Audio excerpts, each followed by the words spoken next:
Network is here. Oh, no punches! I'm real revolutionary right now. Support this man, Black Media. He makes sure that our stories are told. Thank you for being the voice of Black America, Roland. Stay black. I love y'all. All momentum we have now, we have to keep this going. The video looks phenomenal. See, there's a difference between Black Star Network and Black-owned media and something like CNN. You can't be Black-owned media and be scared. It's time to be smart. Bring your eyeballs home. You dig?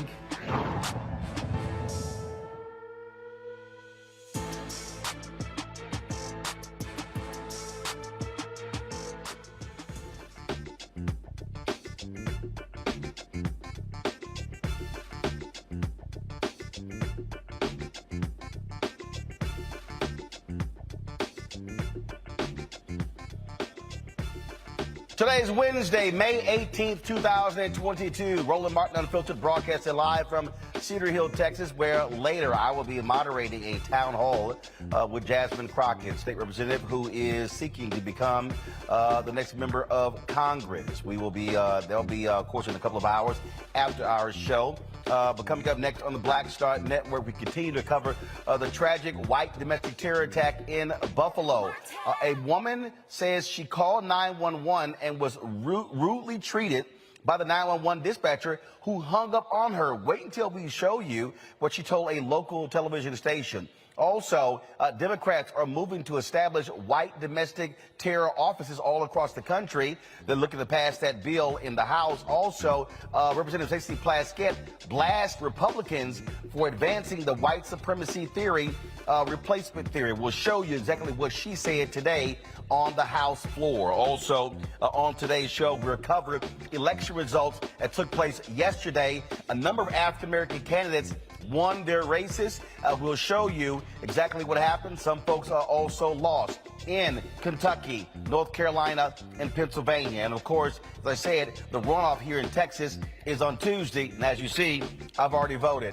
Also, folks, on today's show, a former NFL player who has been dealing with massive injuries, dealing with all kinds of problems, literally is moved out of the hospital by 15 police officers. Will explain to you what happened to Lacey Leonard. It is a shocking, shocking story as he continues to battle his post-career injuries. Also on today's show, what's up with this white woman out of Virginia who literally says that her biracial son is stopped doing his chores and she's suing because of critical race theory?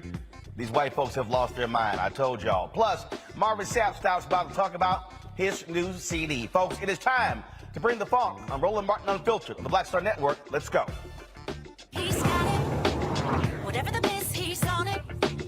Whatever it is, he's got the scoop, the fact, the find. And when it breaks, he's right on time and it's rolling. Best believe he's knowing. Putting it down from sports to news to politics. With entertainment just for kicks, he's rolling.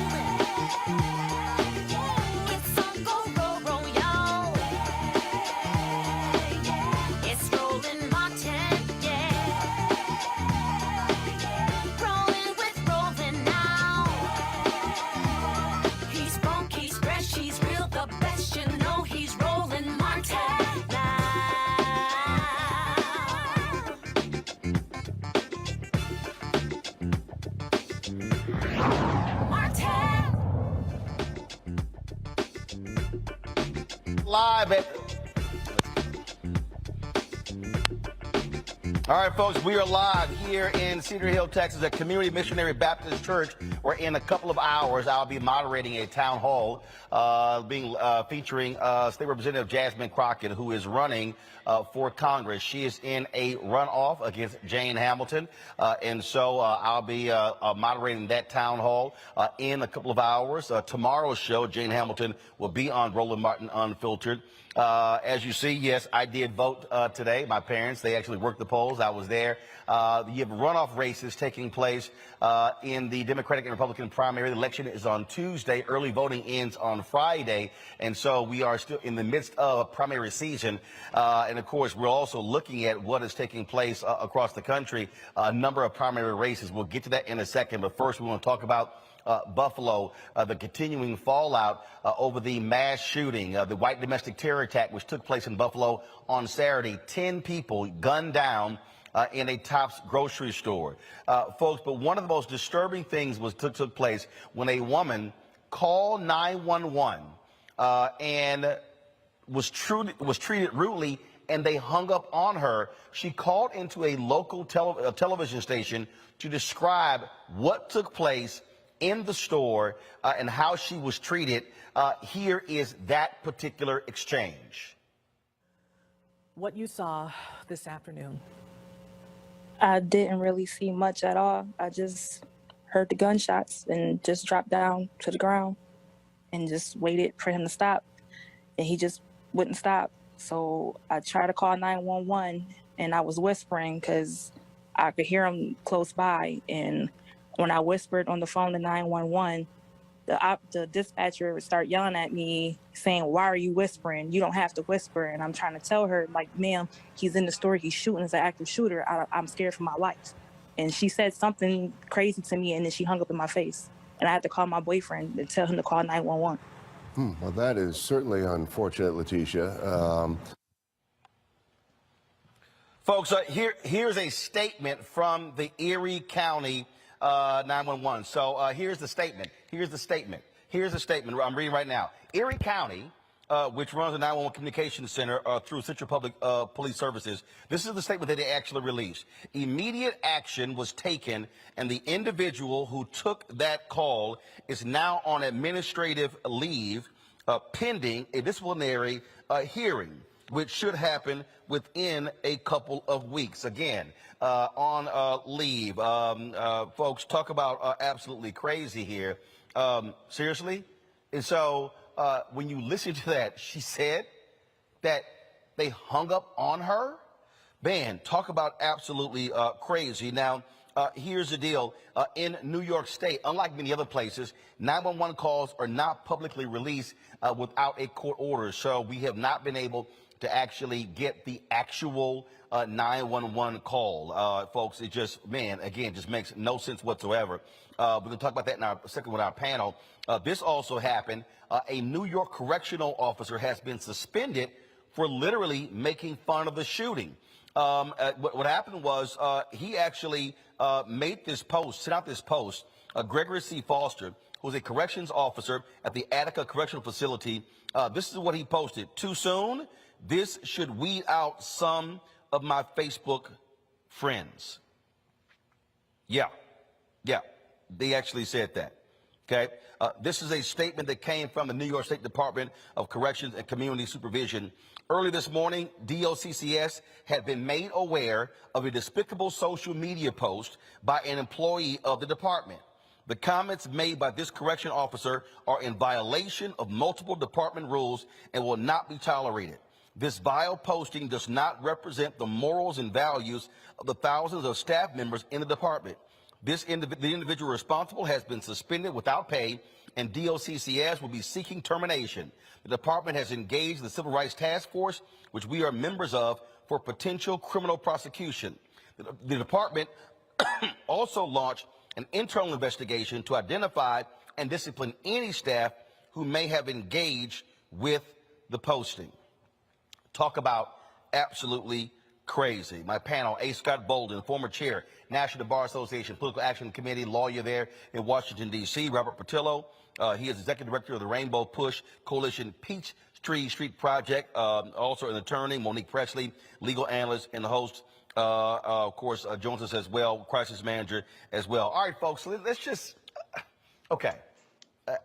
I got to deal with this 911 call because this woman says that the 911 dispatcher, why are you whispering?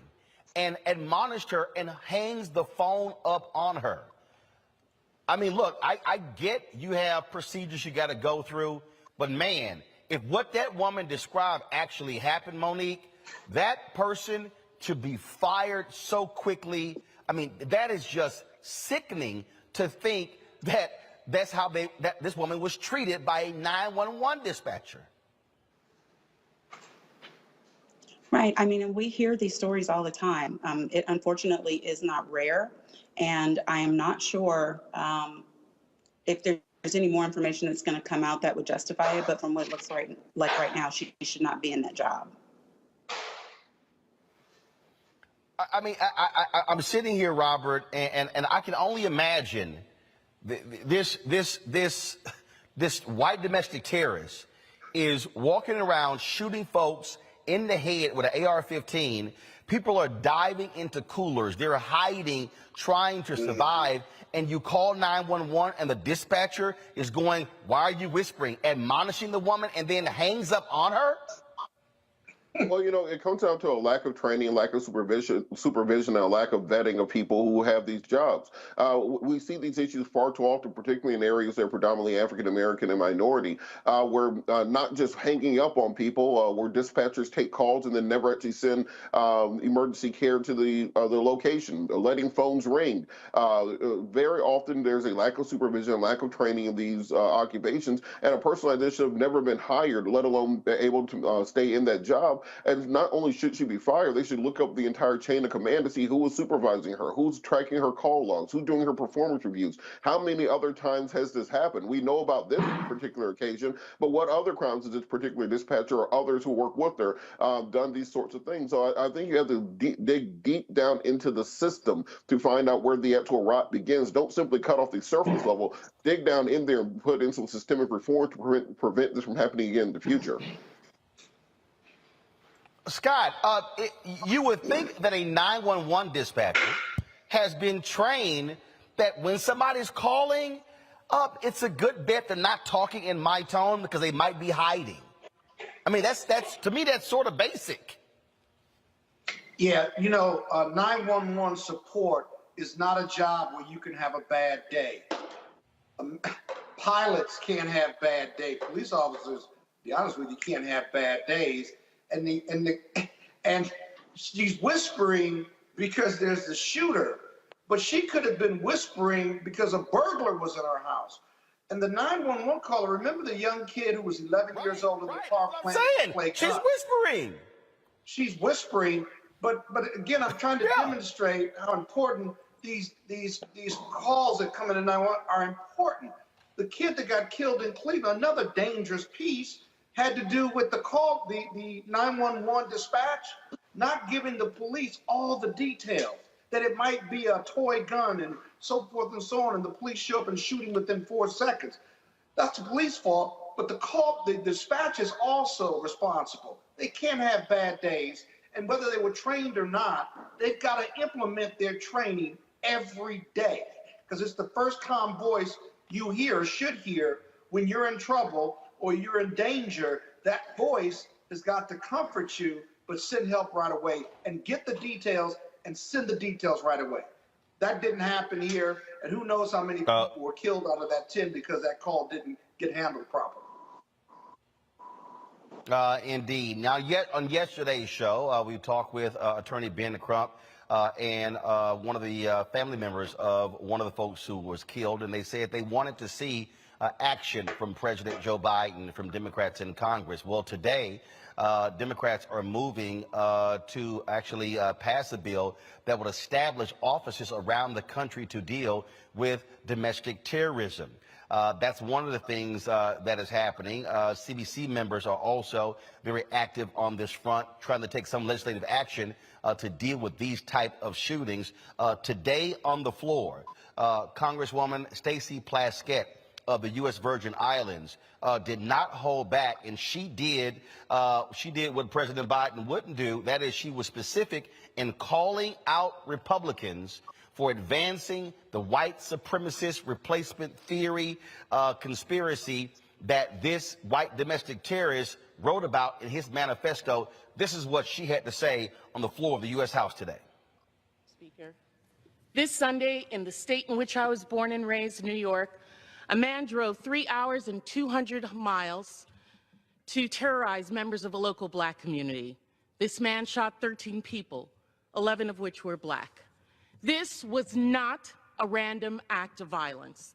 This was domestic terrorist attack, was an act of hate ignited by replacement theory rhetoric that is fueled by white supremacists, Fox News, and indeed some of my Republican colleagues.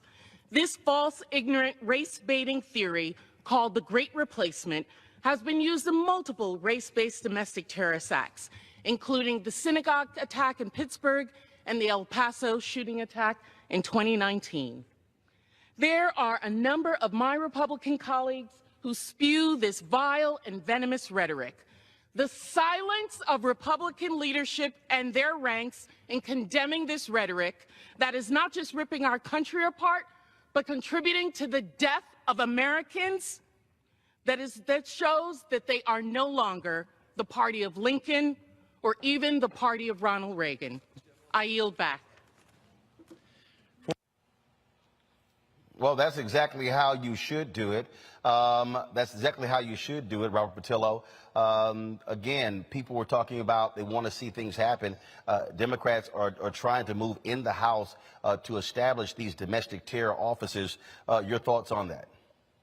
Well, now, I think we have to dive a little bit deeper into great replacement theory because people, for some reason, think this is a new idea. I first heard this from David Duke in 1988 when they started talking about birth rates in the white community. This was after Reagan passed amnesty in 1986. So the whole concept is that the white race is not reproducing at a sufficient rate, not just here in America, but also in Northern Europe, to replace themselves generation over generation. And because of that, they are slowly dying out as a group. This is why during the Republican convention in 2020, we kept hearing them talk about Western civilization because it goes deeper than simply America. They are fighting for what they believe to be their legacy as white people on this planet. And if you look at the numbers, in 1960, white people made up 90% of the U.S. population. In the year 2000, they made up right around 70% of the United States population. The last census, they make up 57% of the U.S. population. And originally, people thought the singularity date when white people would become no longer a majority was going to be the 2040s, and now it's projected to be about 2036 when they will drop under 50% of the United States population. So almost all Republican policy over the last 3 decades has been based upon this conceptualization of slowing down this singularity event where they will no longer be the majority. Why are they fighting so hard to repeal abortion? Well, they need white women having more babies, and they can't have them having more babies, so they're out here on birth control and having abortions. Why are they trying to build a border wall? Well, because when you're having 200,000, 300,000 immigrants coming to the country every month or so, it speaks of that pace of them being dying out in this country. Why do they fight so hard against African American rights? Why do they do mass incarceration? Well, try to keep those population numbers down in the black community.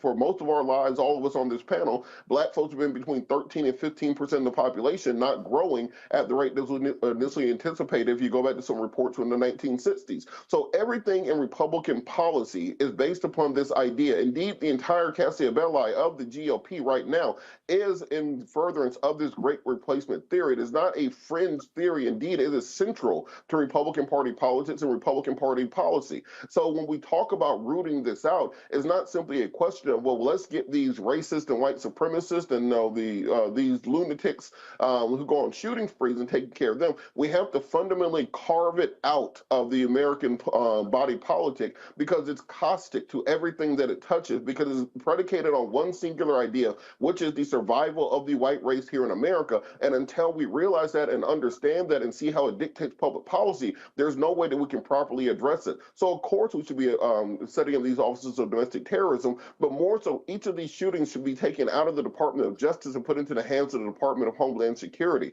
We should be investigating Charlottesville the same way we investigate Al-Qaeda. We should be investigating Buffalo the same way we investigate ISIS, so we can find out who supplies these weapons, what chat rooms are they in, what are the commonalities, who are the deep pockets behind this, how deep does the organization go, and go in and break them down the same way we would break down a terrorist organization overseas. We have to do that right here in this country. Well, part of the problem, Scott, is when you have that, which is one of the reasons why Representative Plaskett said what she said, when you have Republicans who just refuse to even say anything about it. The folks at Raw Story actually questioned a couple of senators. One of them was Texas Senator John Cornyn. I'm here in my home state. And what was interesting is this is what he said, quote, "I think it's tragic. I don't know if you could call it a trend or not." Now, this is somebody who was on his way to a closed-door intelligence briefing. Now, keep in mind, you had the white supremacist attack that took place in El Paso, 2019, 23 killed, 23 injured. We saw what happened in Charlottesville. We saw what happened January 6th. Then we also, of course, saw what happened in Charleston, South Carolina at Mother Emanuel. We saw just what happened in Buffalo. And this is what he said. It's just a cop-out trying to blame this on. I mean, it's violence committed by either criminal people or people who are deranged. Now, this is the former Chief Justice of the Texas Supreme Court, former Attorney General, now United States Senator. He said, and if people want to put that in a pigeonhole or category, whether it's hate crime or whatever, it doesn't make it any less evil. Now, Senator Ron Johnson, Republican from Wisconsin, this is what he said. He actually had a problem with the question itself. He said, quote, "I think it's awful. I think it's grotesquely divisive." Okay. What it is the media's showing themselves for who they are, which are advocates for the radical left, and they're just trying to cover up for Biden now. Oh, who is Ron Johnson? The most recent chair of the U.S. Senate's Homeland Security Committee. This is why I keep saying, Scott, that if Democrats lose the Senate, these are the people who are going to be in control of the Senate. If Democrats lose the House in November, you're going to have crazy, deranged Republicans who believe in the white supremacy view of replacement theory, who are going to be in leadership in the U.S. House. That is what is at stake. Well, you're absolutely right about that, but they sound like sympathizers, and they can't see a hate crime in front of their face, and they don't want to see a hate crime in front of their face. You know, I wish I could cross-examine them on each of the cases that you just named, because what do you do when you find the racist manifestos that monitors and mimics the white supremacist manifestos, even with Trump and with those senators and even those who would support January 6th? The evidence is overwhelming. What do you do with a shooter in Baltimore who puts the N-word on the length of his gun? He also has written a racist manifesto similar to white supremacists and shoots 10 black people, wounds or shoots at a white person and says, "Oh, I'm sorry," while he continues to go on his rampage. There is so much evidence that this was race-based. There is domestic terrorism, and it's domestic terrorism for black people. Now, if they don't want to recognize that, then everything my colleague said is manifestly true, that it is all about keeping the numbers down, keeping white people in power. And while Ron Johnson and others may not be pointing guns and going on shooting rampages, they certainly sound like, when asked that question, they sound like they're conceptually sympathizing with the shooters of these race-based shootings. Why would they ever want to sound like that? It may be in their heart, but they're not pulling the trigger. That's bad. That's really bad. That ought to motivate Democrats in the White House to call them out, and not only that, but to win the races in the midterms. Oh, it gets better, Monique. This is also what Senator Johnson said, who is running for re-election in Wisconsin. Quote, we see gangs, we see cyber threats. I mean, I think there's actually more threatening threats. I mean, there's more serious threats facing the nation than what's posed by white supremacists. Now, again, I condemn it, obviously. I guess he forgot the FBI director saying the most dangerous threat in America is white domestic terrorism. Oh, but then, of course, Ron Johnson had to go to the white Republican go-to crime in Chicago. He says, quote, now I'd be concerned about that. Again, a black-on-black crime in Chicago. Now, I'd be concerned about that. Again, I'm concerned about all violence. But I mean, I would focus my attention on where the murders are actually occurring, as if we didn't see murders in Buffalo. This is what he said. And I'll be focusing my attention on what can we do to start preventing overdose deaths.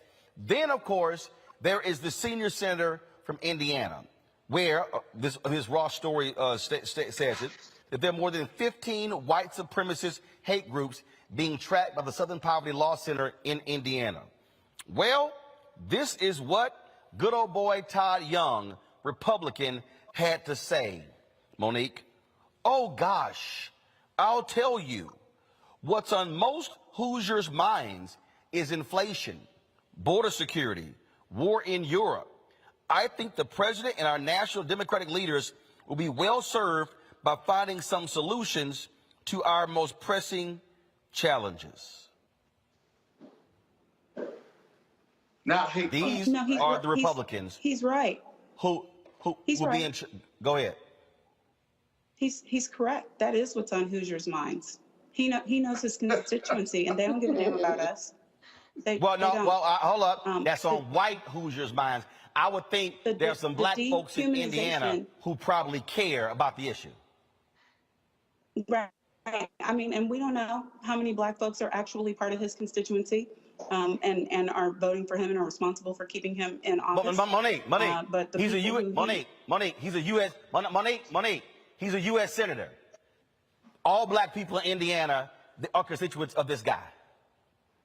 Oh, now he may not care about them, but they are constituents. I'm talking about who he's serving, who he cares about, who he speaks for, who he's thinking about, and what they care about. And he spoke plainly about those issues, and they do not care about us. We are so dehumanized that when police kill us, it doesn't matter. We are so dehumanized that when the white supremacy and racism is in their faces and they cannot deny it, they'd rather compare and contrast and find issues that are more important than white supremacy. They'd rather find danger and threats that are more dangerous than what is happening to black people in the manner in which we're being targeted as citizens of this country. So when people like him tell the truth of their experience, their existence, their work, and their issues, I just believe them. I take them right where they are. He meant what he said,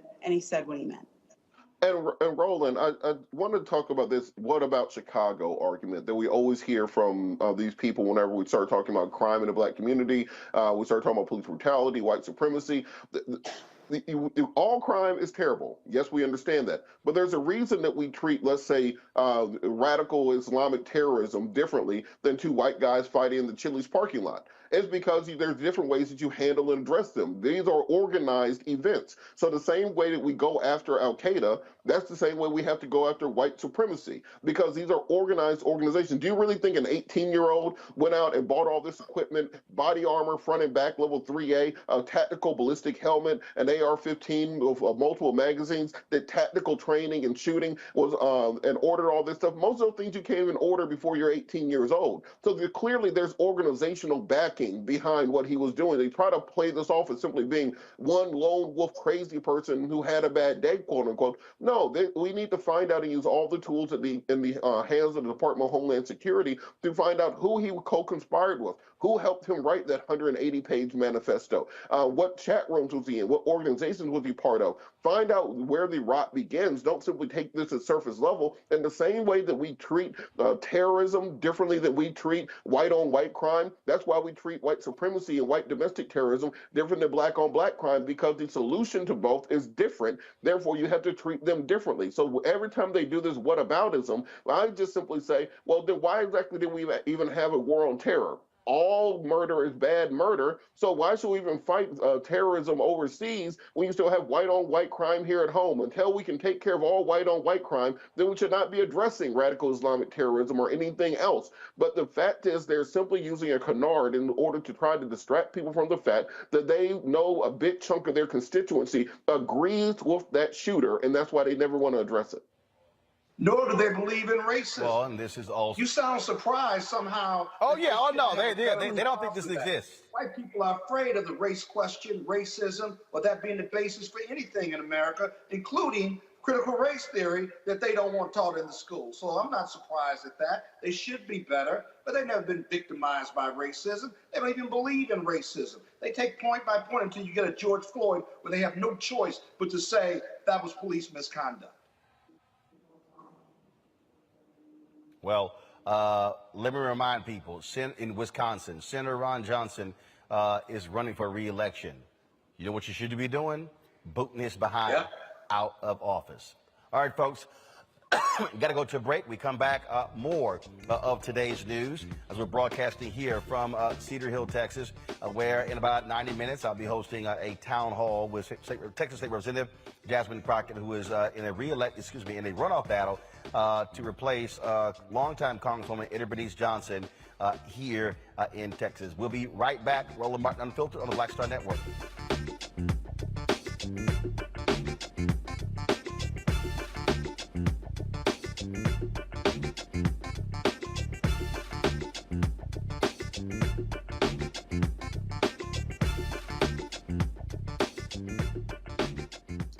Next on A Balanced Life with me, Dr. Jackie, summertime when the living is easy, or is it? Summer vacations, class reunions, kids in summer camp, all fun, but stressful.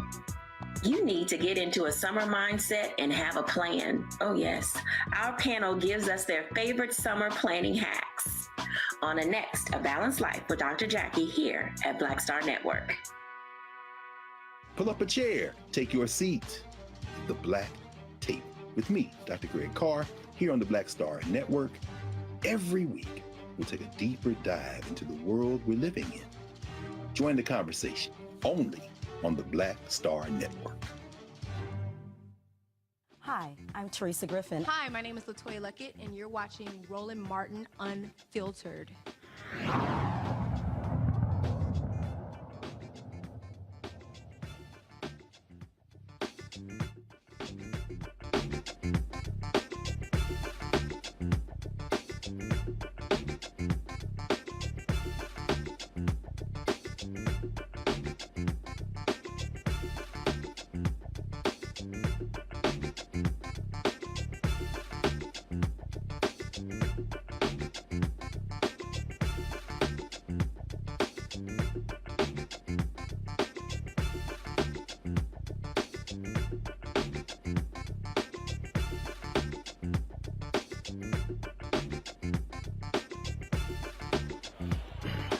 All right, folks, as I said, I'm here in Texas where there are the runoff elections from the primary taking place on Tuesday. Last night across the country, there were primaries in a number of states, of course, Kentucky, North Carolina, Pennsylvania, Nebraska as well, Idaho, Oregon, all across the country.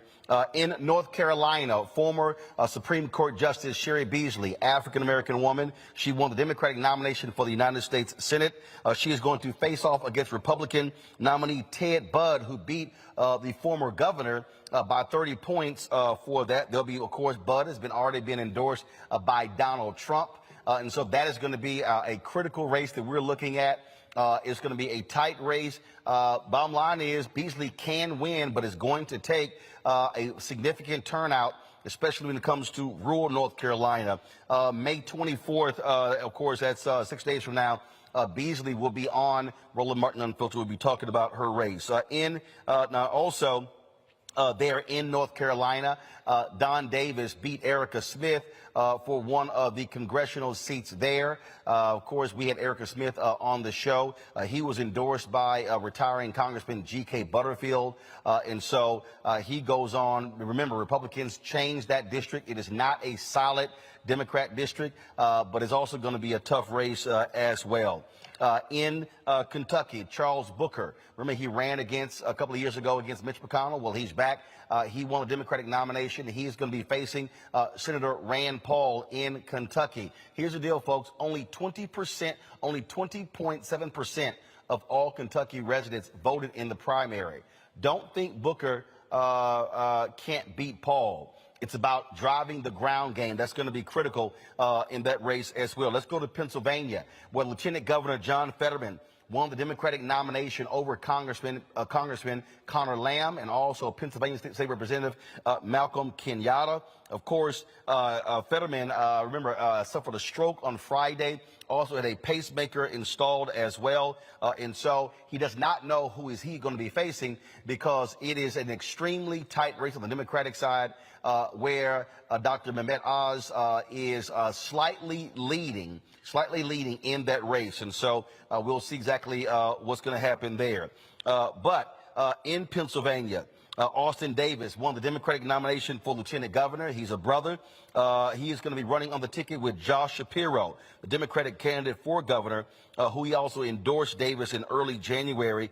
If successful, Davis will become the Pennsylvania's first black lieutenant governor if he won in the fall. Now, folks, y'all need to pull this photo up. I don't know why we don't have it here. There was a congressional race, the Pennsylvania 12th, and everybody was paying attention to.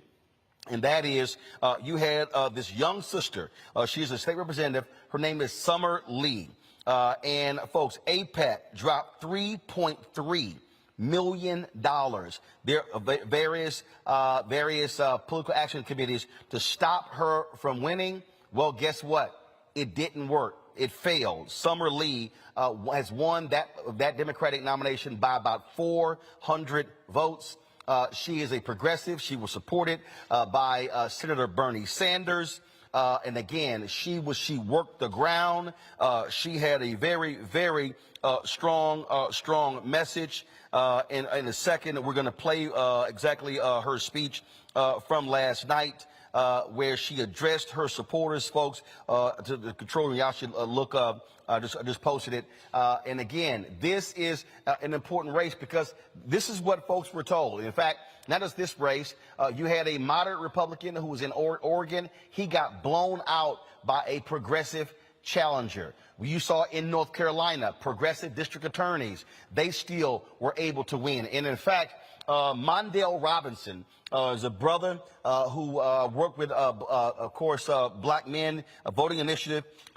He actually hit me up. He sent me a text. Just give me 1 second, y'all. Let me find it. So Mondale Robinson ran for mayor in Enfield, North Carolina, a rural town there. He was running against an incumbent. He ran as a strong progressive. This is what he tweeted me a couple of hours ago. I did it. I defeated an incumbent by 50 percentage points and got 76% of the vote. I outperformed everyone on the ballot. No candidate running for any office in North Carolina outperformed me with Enfield voters. He said, I'm telling the world that you can be as progressive in the rural Black South as you can anywhere, and it's a better way to turn out low propensity, sporadic voters. In some of the other states as well, we saw the exact same thing. Bottom line here, Robert, all of the folks who have been saying that, look, progressives, look, you got to run different. We have seen where folks actually are winning. Now, yeah, you have, of course, moderates still winning. And yes, this is the primary. But the reality is this here. If you look at that race, Summer Lee is a perfect example. That sister, they put the work on the ground. They didn't sit here and bombard the airwaves with television ads. You can only buy so much TV, and folks just start tuning it out. I'm telling you, what these candidates should be doing is telling, I'm in the church, I ain't gonna cuss, but they should be telling these Democratic strategists to go to hell by always trying to put money in television. If you put money on the ground and turn people out and reach the low propensity voters who align with your values, you can beat these Republicans in November. You're absolutely right, Roland. I think that this is the problem that we've had with the DCCC, with the Democratic National Committee. They still want to be kingmakers.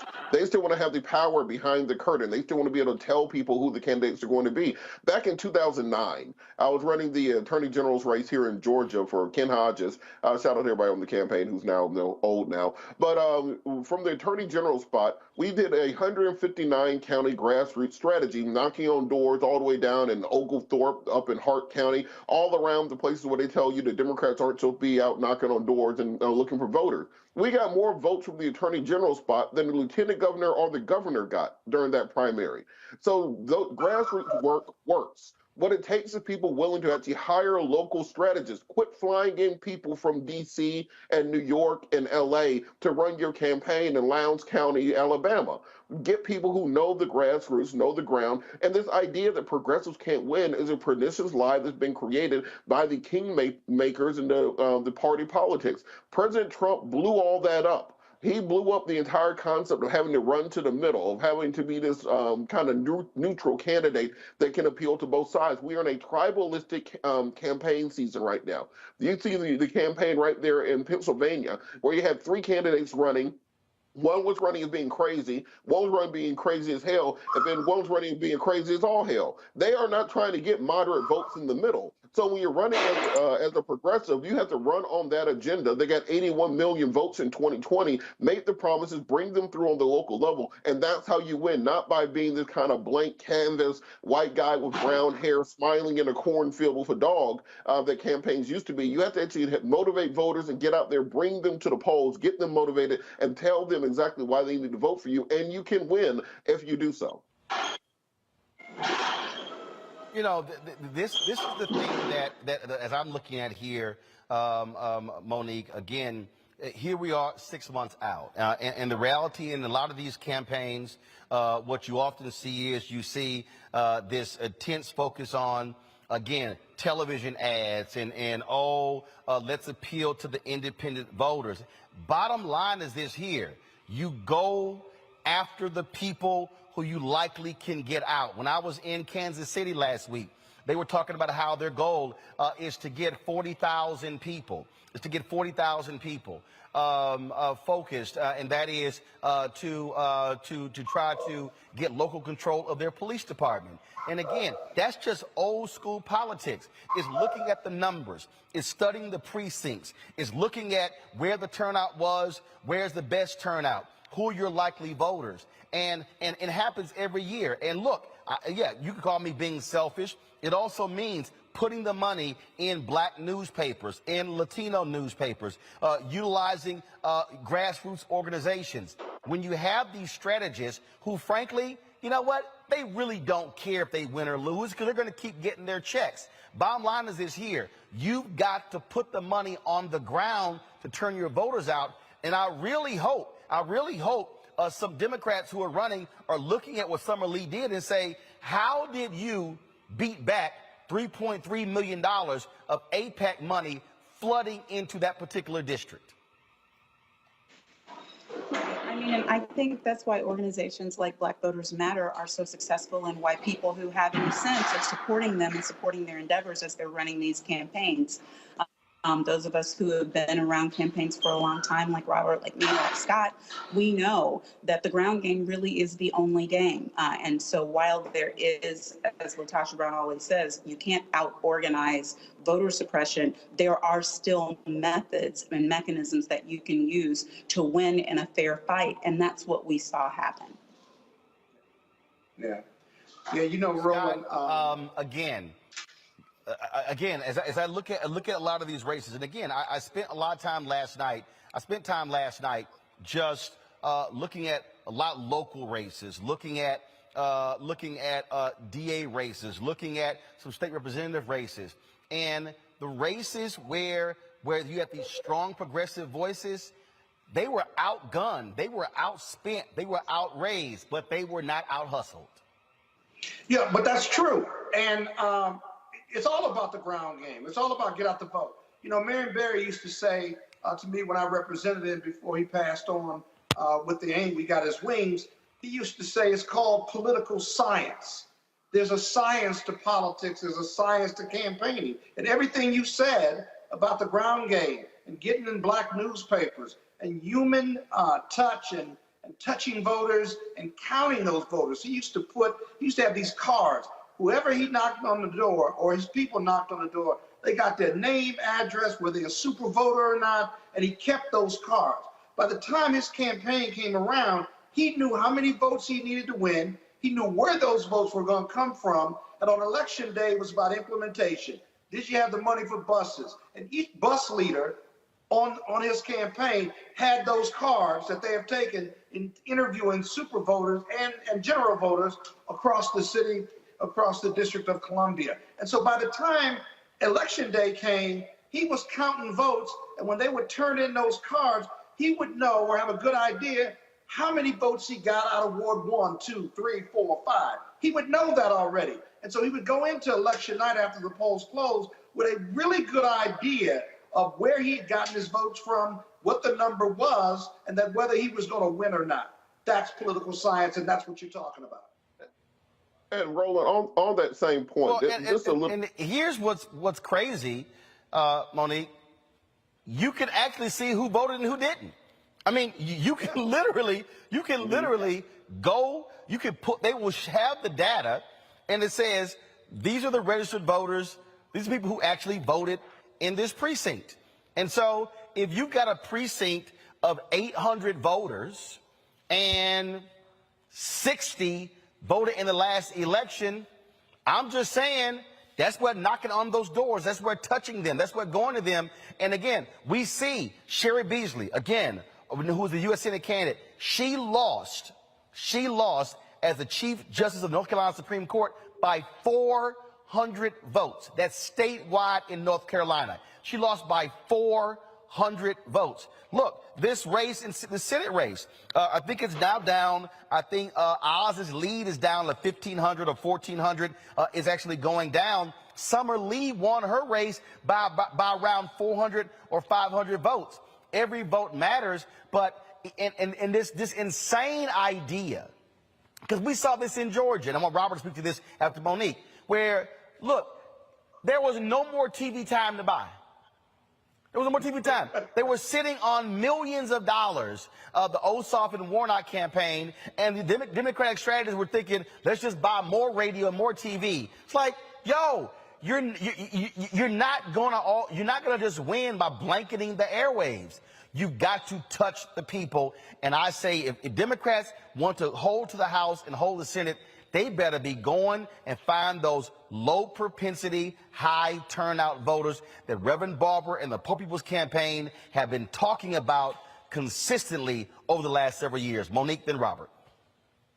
Right. I mean, there's no mystery to it. As you pointed out, we know exactly who they are. We know where they are. We know what the voting patterns are. All that information is available for what you need in order to have successful ground game as foot soldiers. And that's where what we're always saying on the show actually comes in. Every single person can participate. Every single person does matter, not just with your vote, but with your willingness to volunteer, to get out the vote. And there is something that everyone can do. I've said before on this show, I'll say again, I was probably 10, 11.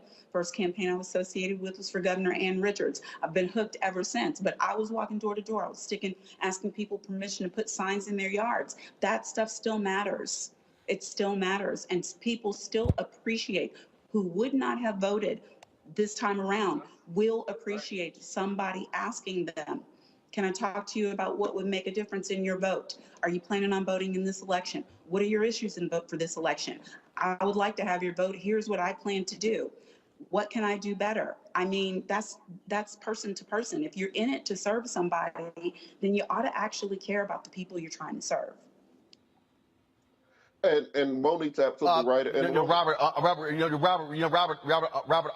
want you to comment, but on that point Monique made, about yard signs. I mean, it's crazy how all of these newfangled candidate campaigns, oh, that's old politics. We've now got our phones and we've got our iPads, our algorithm. In 2016, voters in Michigan and Pennsylvania were calling Hillary Clinton's offices going, where are the yard signs? We're driving all around and always seeing our Trump signs. And literally the Clinton campaign was like, oh, that's old politics. We don't need that. And they were like, no.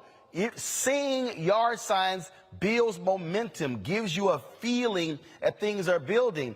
And so all of these, and I'm look, y'all know I'm a techie, okay? Again, I got 2 phones, 3 iPads, an Apple computer, but at the end of the day, politics is still basic.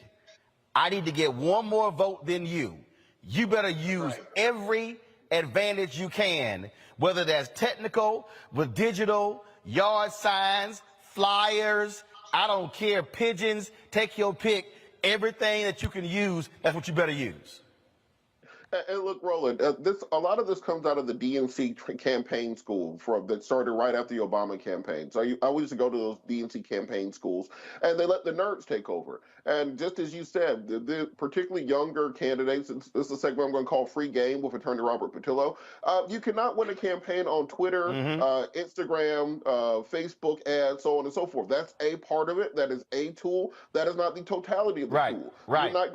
You're not going to win elections going to cocktail parties and fundraisers and meet and greets. You're going to have to go to those old folks' homes and the senior high-rises. You're going to have to go not door to door in counties you don't want to go to. You're going to have to actually wear your shoes down to the point you have to get a new pair because you put a hole in them. You actually have to have a ground team that can go door to door because particularly in local and municipal races, you can actually have the names and phone numbers of every single vote that you need to win before election day, and then on election day you can just simply call through those lists to make sure that your voters are turning out on election day to vote for you. Let's say you're in a district where you need 1,500 votes to win. You can call 1,500 people with a team of 5 folks in one day to get them out to the polls. So put the actual work in. Quit trying to outsource it. Quit trying to use vote builder and algorithms and think you're going to outsmart the system. It's still going to come down to who works the hardest, and that's what it takes to win. And Roland, real quick. Well, Scott, Scott, one of the things that, Scott, one second. One of the things that Robert just laid out there, again, about getting back to basics, when you talk about that old shoe leather, again, what Reverend Barber has consistently talked about is that there are people, low income, poor workers. They actually represent more than 90 million voters. He said if Democrats literally turned out, bumped that number by 5%, they win. But you've got to be willing to actually talk to those voters. And that's why, hey, all these Democrats, the ones who were whining and complaining, oh my God, we didn't win because defund the police. Well, there were actually some people who won in purple districts who still won because of that. In spite of that, the bottom line is this here. What are you saying to voters? And you know what? It's a whole bunch of lazy politicians who get outworked. Okay? And they're used to just doing the minimum. And so they should be studying a Cori Bush, a AOC, studying Ayanna Pressley, studying these newer members to say, hey, how are you putting the new with the old? The people who whine, oh my God, I lost my position, it's likely they got outworked. Yeah, you still gotta hit the ground. Those yard signs, what's important about those yard signs is the more yard signs you see, people believe that you're going to win. And why do they believe that? Because if you're a voter and you're willing to put a yard sign and tell the world that you're voting for Hillary Clinton or voting for Cori Bush, people are going to believe you. And if they're in their neighborhood, they're going to believe you. And then you're really to go public. You're going to tell the world who you're going to vote for. That's just powerful. but you got to go get those other voters. If you're down in the poll, because most polls will poll super voters, right? That's voters that vote in every race. That's people on this show right now. But there are a lot of people who aren't touched because they can't talk about the issue. You go touch them, you listen to them, you get a commitment for their vote. This might be the first time, that 90 million Reverend Barber talking about, that might be the first time a candidate or somebody in the campaign knocked on their door, registered them to vote, and listened to what the issues are they're facing. Whether you're in rural Georgia or rural North Carolina or the suburbs of Chicago, it may be the first time because they're not super voters. You got to go get them. There's a big ass pool of voters, as you said, that have never voted or don't vote all the time, and ain't nobody asked them to vote. Go get them. You ain't got to have 50-50 in the Senate. Just go get them. But that takes work and commitment, Roland. That takes work and commitment, boy. You got to have volunteers. You got to blanket that junk. And you know what? You're right. A lot of politicians don't have the manpower or the money to do it, or they don't have the commitment. Well, and then look, I also don't buy. I saw this piece earlier today by Jake Sherman. He's like, oh, the Democrats are getting destroyed across the country. And I'm going, what election were you watching last night? See, one of the things that happens, Monique, this becomes this self-fulfilling prophecy, because I've literally seen where Democrats have picked up seats that were actually red seats. This is real simple. If you, all these people in D.C. who keep saying, oh, they're going to lose, y'all ain't on the ground. Y'all aren't going to these places. You know this. You've been out there with Cliff and Latasha and Black Voters Matter when they have been going to these small towns with food and other different things, talking to people. Look, Joe Madison says it all the time. You got to put it where the ghost can get it. You ain't going to win nothing sitting your behind at home. You are going to have to go out there and get them. And I'm telling you right now, I do not accept this worldview that, oh my goodness, it's going to be a colossal tsunami. It will be a tsunami. And yes, the numbers are there. The Republican enthusiasm is high because these MAGA people, that's how primaries actually work. It's really your hardcore people. But here's the deal. It's May 6th, it's May 18th. And if your primary is already over, you better be in hardcore general election mode. You better be having a town hall like we're about to have here in an hour. You better be doing things in these cities, in these states, going after the voters, not trying to go after the mythical Republican white woman in the suburbs who you ain't gonna flip. You better go after that low income worker and speak to them about what you've done and what you are going to do. I don't believe this notion that Democrats are going to get wiped out. They will get wiped out if they don't work for people's vote. Monique, final comment before I go to break. Well, absolutely. And that's one of the things, we had a president who was a skilled master organizer, a community organizer, and that is what is necessary to get this done. People say the reason why they don't go to certain communities is because those communities don't vote. But if you go into communities, they say we don't vote because nobody cares to come in here and talk to us. So it becomes this crazy circle and cycle that the people who care about these elections have to break. I was talking to some people in Memphis, Tennessee last night, and they told me what their concerns were. And these were lawyers, Black lawyers, and they said, we're concerned about low turnout in our primaries. We're concerned about our at-risk neighborhoods, and we want vehicles to be able to increase turnout, early turnout for our voters there, and for them to know that it matters that they vote. So these candidates, that's what they have to do. And it's not as scary as you think. You ain't got to wander off into the Bronx by yourself. The goal of organizing is to turn leaders in the community. And then those leaders walk you in to that community. They go door to door with you. You have to get somebody to give you an okay in that area. When I first started going door to door, I was going from 50th to 55th Street. I knew everybody by name. That's why that was my neighborhood. And that's the way that it has to keep happening. We need to get workers in our communities, and that means that somebody who's in high places has to see the necessity of the common touch. Before I go to break, I will say this here. President Obama was good at him getting votes. He was awful when it came to his party. Now, I mean, I understand your point. Well, that but, wasn't the job. I was trust talking me. about Roland, being skilled organizers. No, actually, it was the job, but his DNC was awful. But Roland, his DNC was awful. Yeah, Roland, just one point on what Monique. No, actually, they could have replicated. No, hold up, Robert, hold up. They could have replicated I know you're about to talk about they the can money. strip Good everything luck. out of the DNC and go to no, it wasn't the money. They stripped everything out of DNC and sent to Obama for America. OFA was one of the biggest mistakes that and individuals who were in this administration even told me that was a big mistake. But that's the past. Okay, Robert, go ahead to your final comment, then I got to go to a break. This year's votes. This year's votes. I got you, but no. You referenced the past. I had to go ahead and go there. Robert, go ahead.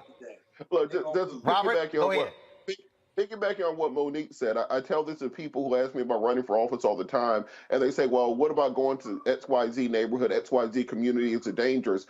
If you're scared to go into a neighborhood, how the hell are you going to represent those people? So maybe you shouldn't be running if you're scared to go to certain parts of your district or you're not welcome there. So if you can't go talk to those people, you can't represent them. Maybe you should find another hobby to get into. Politics ain't to be cute. It's not Hollywood for ugly people. It's for servants, not for people who want to just be on TV. All right. Hey, folks, got to go to a break. We come back. We're going to talk with Lacey Leonard. Man, just what the brothers, what he is going through. His wife is holding it down, but just unbelievable what this former NFL player is going through when it comes to his health. We'll tell you what's the latest thing that happened. All right, it's 3,000 of y'all watching on YouTube right now. How we got 650 likes? We should have 3,000 likes by now. Every single person who's watching on YouTube, y'all need to hit the doggone like button right now. So when I come back from this break, I should see a bare minimum 1,500 likes. I really should see 2,000 likes. But hit the doggone like button, y'all. On Facebook, do the same thing. We actually on Facebook today, so they were blocking us on yesterday. And so if y'all on Facebook, hit the like, hit the share button as well. Folks, if y'all want to support what we do, please, we want to hit 50,000 downloads of the Black Star Network app. And so please, download the app, Apple phone, Android phone, Apple TV, Android TV, Roku, Amazon Fire TV, Xbox One, Samsung Smart TV. If you want to support us, your dollars make it possible for us to travel to come places like this here, to cover stories around the country. We plan on hitting the ground. And we also expect these campaigns to spend money on black-owned media like they're going to spend on these local TV stations and radio stations. But if y'all want to support us, join our Bring the Funk fan club. Send checks and money orders to P.O. Box 57196, Washington, D.C. 20037-0196. Cash App is $RM Unfiltered. PayPal is R Martin Unfiltered. Venmo is RM Unfiltered. Zelle is Roland at RolandSMartin.com. Roland at RolandMartinUnfiltered.com. We'll be right back here in Cedar Hill, Texas on Roland Martin Unfiltered on the Black Star Network.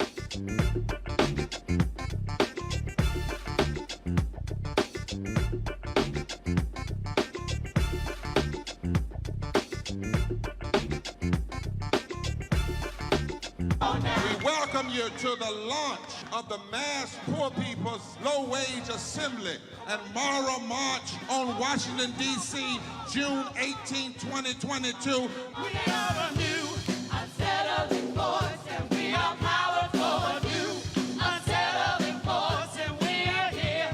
We're rising up to demonstrate the compelling power that we, poor and low-income people, have to reconstruct society from the bottom up. And we need to do it with the loudest voices possible, the biggest actions possible. Because we know that there is no scarcity in this land. The only scarcity is the moral will to do what's right. Hold on, just a little while longer. We are those with sub-minimum wage jobs who can't afford sky-high rent. People with disabilities are the fastest growing minority group. It's crazy to me that in 2021, it's still legal for workplaces to pay a sub-minimum wage to people with disabilities. There are still so much trial and tribulations that we go through as Indigenous people. We can't get a decent wage to sustain ourselves, nor can we get adequate housing. Veterans across this nation say enough is enough. We can't pat essential workers on the back on one day and then cut their health care the next day. Health is a political choice. What more do I need to do to prove that my voice is just as valuable as anyone else's? There are still forces in denial that would try to slow walk our transition to a clean economy and a just future for us all. We have an immoral system run by immoral people.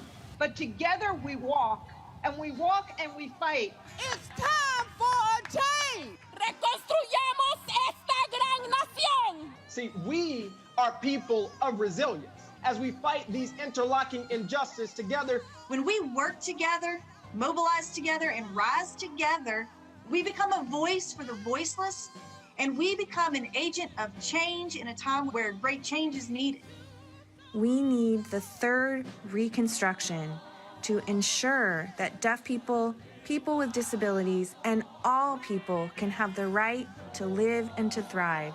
We know what they are doing, but the question is, what are we going to do? Reconstruction begins when we change our mentality and say it's time for you to get your foot off of my neck.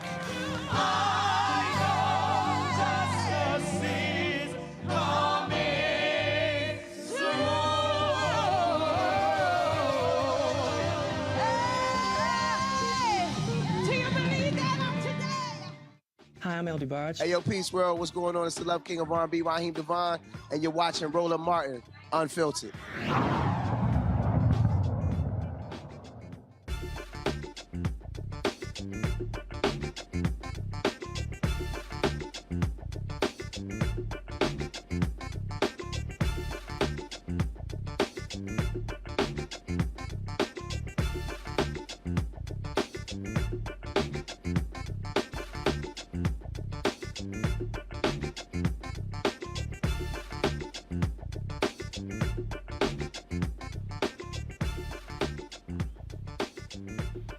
All right, folks. We've told you numerous times. The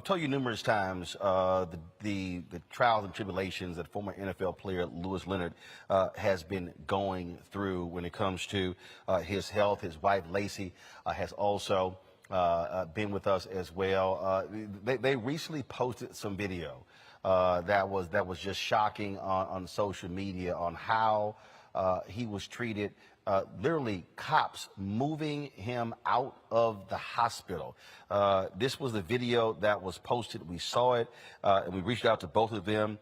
They join us right now for Phoenix, Lacey and Lewis. Glad to have y'all back. Hate to do it, have you back on these circumstances. What happened this time? Well, essentially, Lewis was in the hospital. He had been in the hospital for a little over about 2 weeks. A little over 2 weeks. And it started off, he had went in, of course, like his gout had flared up really bad, and he was dealing with a lot of inflammation, a lot of pain. They ended up admitting Lewis. He was there for about a week. And then last Monday, he had an accident in the restroom of his hospital bedroom where he sat on, what would you say, like a metal pole? Yeah, what it was, Roland, is one of the nurses left a sprout down that actually rinses out urinals. They supposed to put them up, and they actually left it down.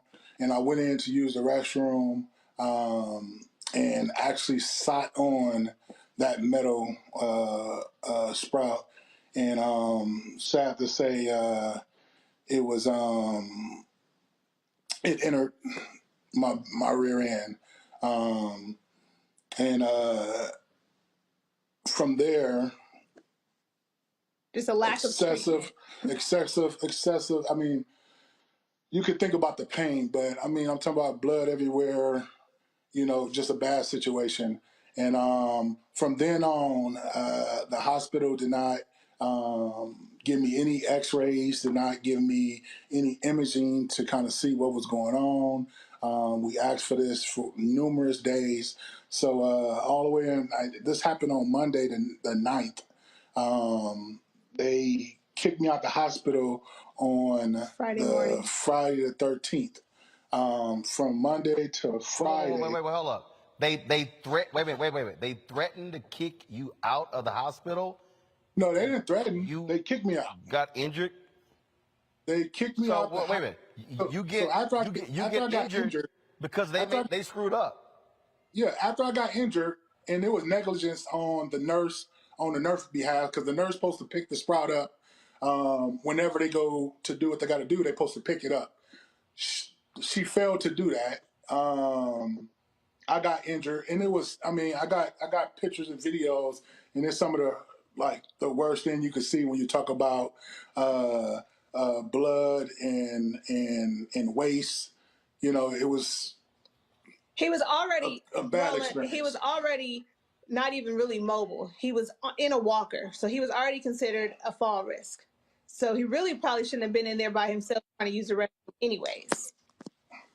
But that's neither here nor there. When he had the injury and I expressed to them that, hey, you know, what's our plan of care at this point? Because he had already been in and was almost to recovery until that incident happened. Unfortunately, they're just kind of very dismissive. You know, some of the nurses in their reports, they said, oh, well, it didn't enter rectally. And I'm like, well, I'm sure he understands if something entered rectally, is there any way we can get, you know, some scans done? That never happened. I did ask for an incident report to be written just for his records. And if something was to happen later down the line, we can make sure that we had some type of paper trail of what he might possibly be dealing with. I was informed that an incident report was done after I requested it, but I think being that I did request it, I think the hospital was already very like, we got to get this guy out of here. And so from there, it just kind of escalated with, you know, them not giving him any type of pain medication, you know, he was requesting doctors really not being, you know, communicating with him as far as like what was going on. And then what led to him being essentially kicked out of the hospital at 4:00 in the morning when I got the call was one of the hospital directors in Lewis had a conversation, and this particular director had informed Lewis, you know, basically you violated a behavioral contract, so we're kicking you out. Lewis had not signed no behavioral contract. Lewis had not gotten no type of altercation with nobody at that hospital. Lewis was not aggressive. Lewis could barely walk. He couldn't walk at all. I mean, he's in there in a walker, and at 4:00 in the morning, they essentially told him, you have to leave. And when Lewis was saying, I'm not going to be able to go anywhere, I can't even move, that's when they threatened with the police. And Lewis was like, okay, well, you're going to have to do what you have to do, but I can't even move. And I guess they called Phoenix PD. And Phoenix PD came deep, as you can see in the videos, which I've never experienced anything like that in my life. I was terrified because by default, Lewis is 6'5", over 400 pounds. He looks aggressive. By American standards, he's an oversized black male and you're aggressive. So I was scared for his life because I didn't know what these police were going to do. They were threatening, like, if you don't, you know, cooperate, we will take you to jail. You know, they even offered to take him in a police car to the hospital. And I'm like, wait, what? The hospital wouldn't even offer him a transfer to another hospital. And I'm like, okay, if you guys decide that you're not going to provide him care, why would you not transfer this patient to another hospital? And they failed to do that. And so it just, to me, was really disgusting because I know they wouldn't have done somebody that looked like them like this. You know, Lewis was not no threat. He could not have harmed anybody. And the fact that even on their discharge paperwork, he wasn't discharged because they said he was healthy. They discharged him because they said he violated their, I guess, some type of behavioral contract, which which came out to being Louis that is videotaped just nurses in his room. And he told a nurse in particular, I just want to let you know for my safety, I am recording. And then that nurse then told the director, and that director said, okay, he's out of here. I think they were just frustrated. And anybody that works in healthcare, you are going to be frustrated with patients. Some of these patients are dealing with physically, mentally. That's something I had even expressed to this hospital the week prior, and everything was just kind of left to the wayside. So it was something I had never seen in my life. I was just totally just disgusted by it, honestly. Racial disparity in healthcare is a thing. We did reach out to the hospital. Yeah, we did reach out to the hospital and have not, of course, gotten a comment from them. We hate that y'all had to go through this, but we do appreciate you sharing your story with us. Lacey, thank you so very much. Louis, thank you so very much. Louis, I can't tell. Are you wearing Omega hat on my show?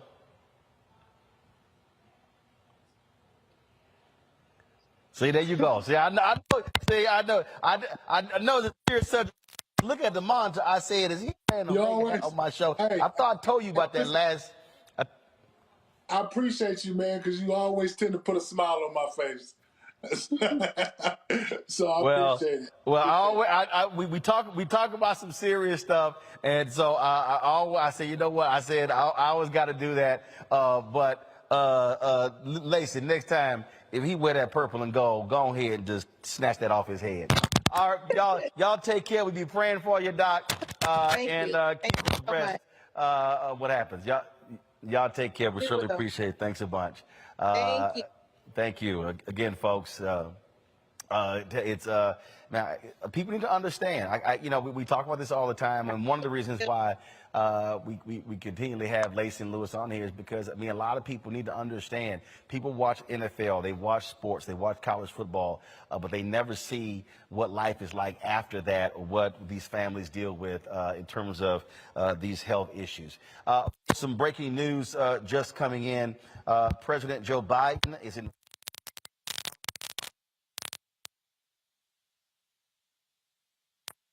They said they lost my mic. Hey, y'all still hear me? Okay, you hear me now. Got it. Again, some breaking news here. President Joe Biden is invoking the Defense Production Act to address the nationwide shortage of baby formula. The part of the problem here is that only four companies essentially dominate baby formula in America. One of the things, though, Monique, and Democrats have done an awful job with this, Donald Trump actually, by opposing NAFTA and whatever the heck that new thing he called it, he actually made it difficult to be able to import baby formula from Canada. And so that's actually exacerbated the problem. The FDA took one of Abbott's manufacturing facilities offline because they had contaminated baby formula. This is what happens in a country when you only have four companies that are dominating a market. If one goes down, you're absolutely screwed. And so we've seen all of these different stories, Republicans blaming the baby formula problem on President Joe Biden. No, blame it on the companies who screwed up, who were actually sending out a baby formula that was actually making kids sick. Absolutely. Blame it on them.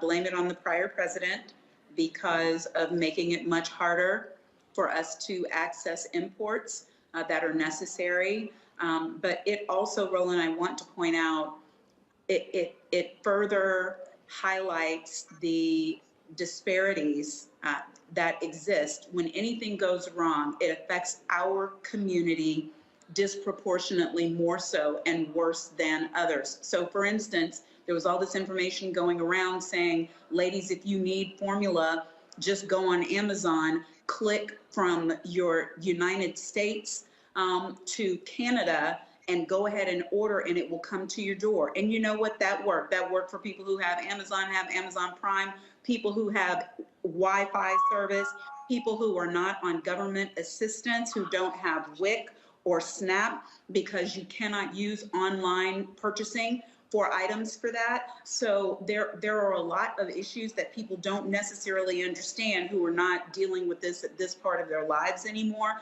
I was just thinking earlier today how freaked out I would have been if I had young children during a time like this. I was fortunate enough to be able to nurse mine, but then in the transition from nursing to regular milk, supplementing with some formula in the middle, and there's nothing scarier for a mom than not being able to provide proper nourishment for a baby, and to hear a crying, hungry baby, and that is something that should never happen in the United States for any child. This is the thing that to me is crazy. Look, that's crazy. I don't understand how, if you are the administration, you allow folks to somehow blame you for a problem you have nothing to do with, Scott. And this is where you say, no, it's the idiot, all of you idiots who voted for tossing out NAFTA and then approving that, whatever that crap Trump passed. That's what made it difficult. You put the blame exactly where it is. And again, the other issue, monopolies in this country. Four companies control 90% of the baby formula in America. Anything happens with one of those companies, it's a massive crisis in this country. And this is the problem with monopolies. Here's the other problem, though. Watch this. Under Trump, they let that company, that factory, shut down appropriately because of the formula. But they did nothing. The regulators did nothing under these circumstances where 90% is covered by those four companies. They did nothing to get that factory back up and running on a timely basis. In case we hit this shortage, whether it was during COVID or pre-COVID, it didn't matter. Their administration did that. Had that factory been back up and running on a timely basis, it's likely that you wouldn't have this delay or debate. But it's an election year. This is all politics. And so Biden's going to get blamed, and he's going to have to respond because he's in the president's seat right now. Well, again, this is smart by the president to invoke this particular National Defense Act, because it allows them to bypass that ridiculous law and import baby formula in order to actually alleviate this problem, Robert. And look, Roland, I think this should also highlight the fact that baby formula is exceedingly expensive without government assistance, primarily because of the monopolies that exist. Back when I was in college, I was a security guard at Kroger, right there by the AUC. So we did the night shift. You know, the number one thing that people stole out of that Kroger? Baby formula.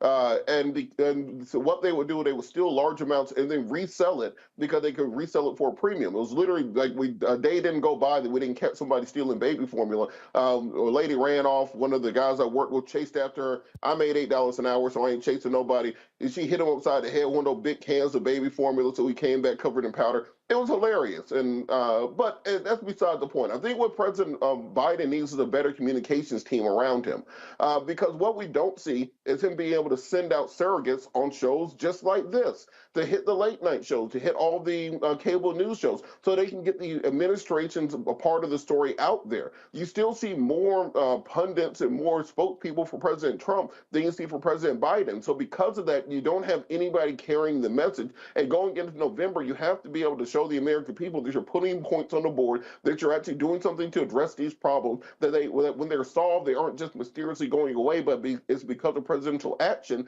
and the ability to show that the deregulation the Republicans have been talking about for the last 30 years, cutting taxes on millionaires and billionaires, result directly in the problems they have right now. And we actually need to have a functional federal government which is willing to put the measures in place to put competition in the market, keep safe products on the shelf, and then address the failures of the last administration by actually putting in together a competent federal government that can address these issues.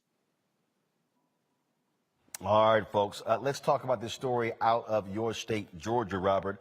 Some high schools, some students there are actually suing their school district for racial discrimination. 5 black students at Coosa High School got suspended for wearing Black Lives Matter T-shirts, while white students were allowed to wear Confederate paraphernalia. The black students claim the school's administration failed to act on reports of racist behavior from white students. The lawsuit is requesting the 5-day suspension be deleted from their records and that the school does more to handle racist bullying. Really, Scott? Black Lives Matter is a problem, but Confederate flags is cool.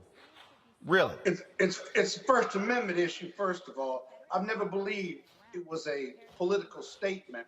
But in these rural counties, in Will County and Joliet, Illinois, where I grew up, in these southern counties where, you know, it's not on the national political or economic map, it happens all the time. When I was in high school in New Lenox, Illinois, one of the things I had to deal with, which is why I went to Morehouse College, was because once a week, someone would call me the N-word.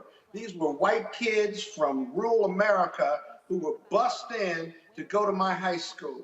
And while I went through various stages of it, and it was a Catholic high school, they couldn't understand or deal with the racism or my rage in response to it. And it went through several forms and formats. But in the end, many of these kids, they were never really disciplined. They had a conversation, then I was called sensitive, I was told to ignore it, blah, blah, blah.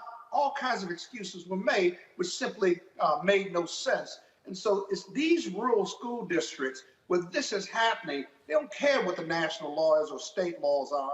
And it sounds like this school, the administrators don't know either. But this is a really interesting lawsuit because if they filed under the Equal Protection Clause or Equal Rights Amendment, then the regs and the activity, the facts of the case are going to be closely scrutinized by the court to see if there's really evidence of unfair and unequal treatment.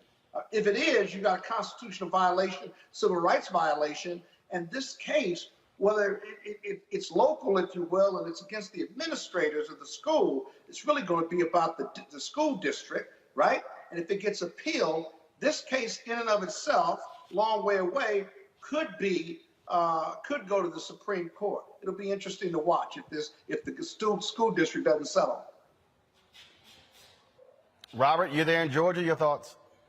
I think the school district is absolutely going to settle. And I think they're lucky that these parents are only asking for a clean record and for a change in policy, and not for monetary damages. Because, frankly, in case of this nature, we have multiple plaintiffs. You can probably file a class action against the district and frankly, go directly after the county in order to get monetary damages. So I agree with Scott that this will probably go up the ladder if it's not settled. But I think the school district understands that right now what they're asking for will be them getting off light. And if they don't end up settling with the students and doing the specific performance that they're requesting, they could end up in a monetary suit, which would be very deleterious to the school district.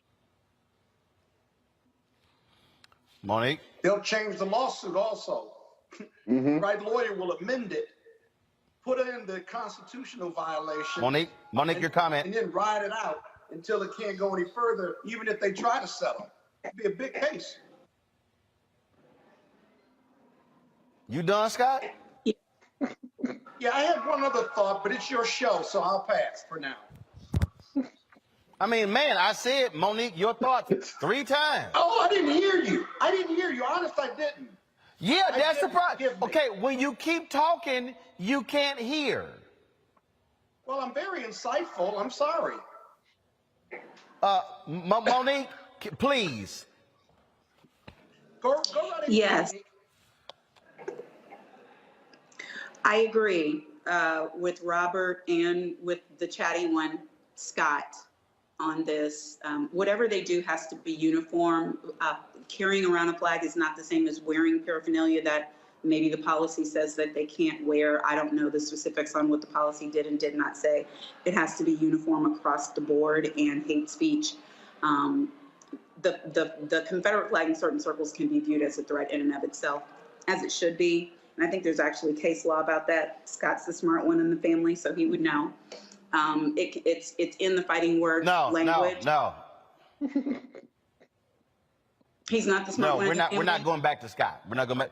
Okay, no, but No, he's not. I was just, And we're not going back to him. I was just referencing him. I don't want to go back to him. But what I do want to plug and say is your friends from the NFL, Lacey and company, they need a med mal lawyer. I understand what NFL players go through, but what they're going through right now is medical malpractice, and it needs to be handled. Just thought I'd add that. Okay. We'll be happy to forward them your number.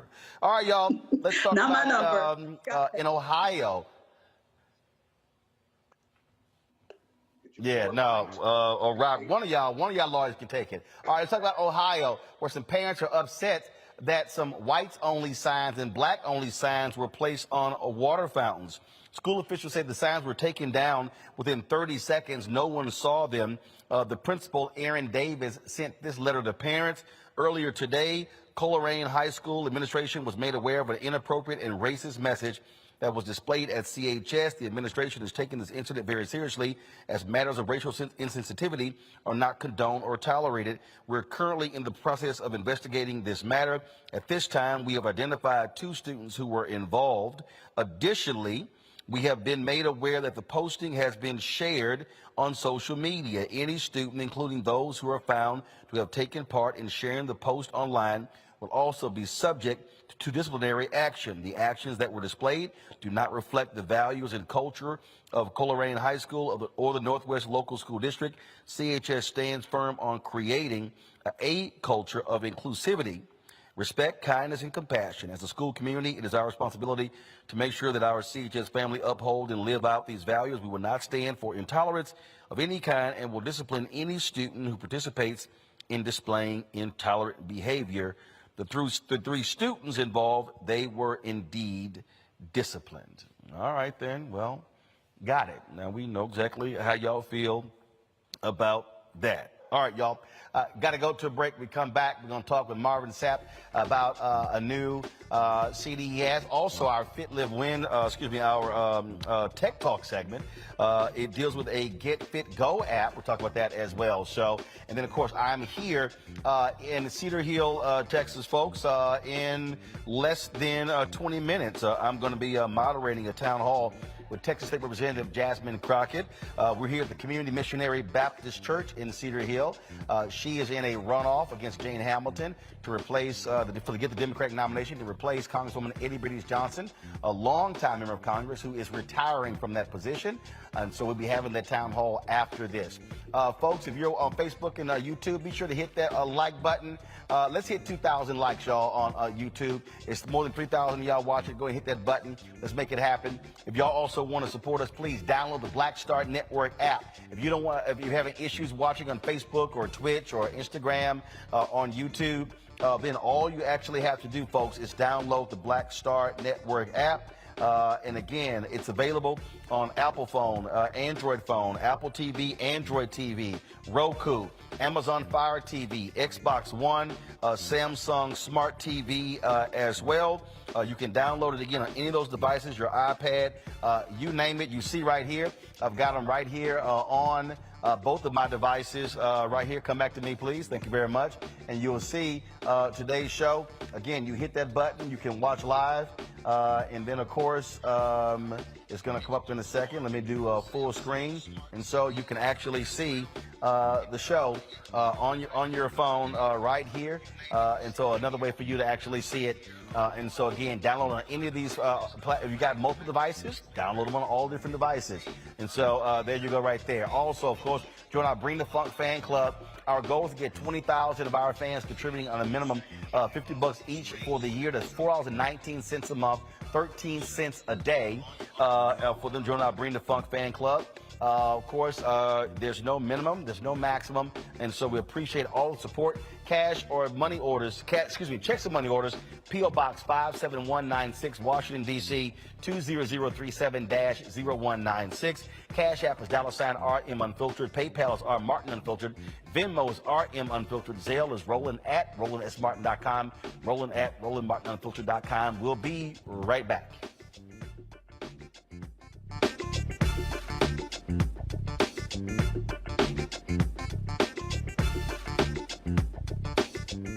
Why is it so hard to see Panther? What Bruh. deal? Wow. I mean, if you go to Amazon, I think I tried. Man. So I have a collection of That's a hard movie. They charge you $300 on Amazon. I was like, I'm not about to pay no $400 for a VHS copy. Yeah. What's the deal? Man, it is interesting, Roland. It is the movie they don't want you to see. Power to the people. It's funny, I made New Jack City. You can get it anywhere. Pasta, you can see it anywhere.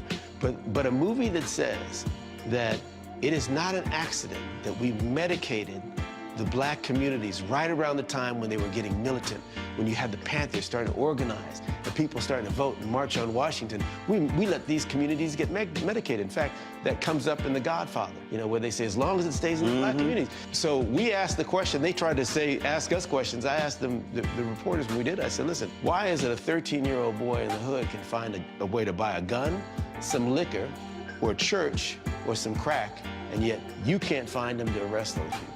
You can't arrest that dealer. Why is that?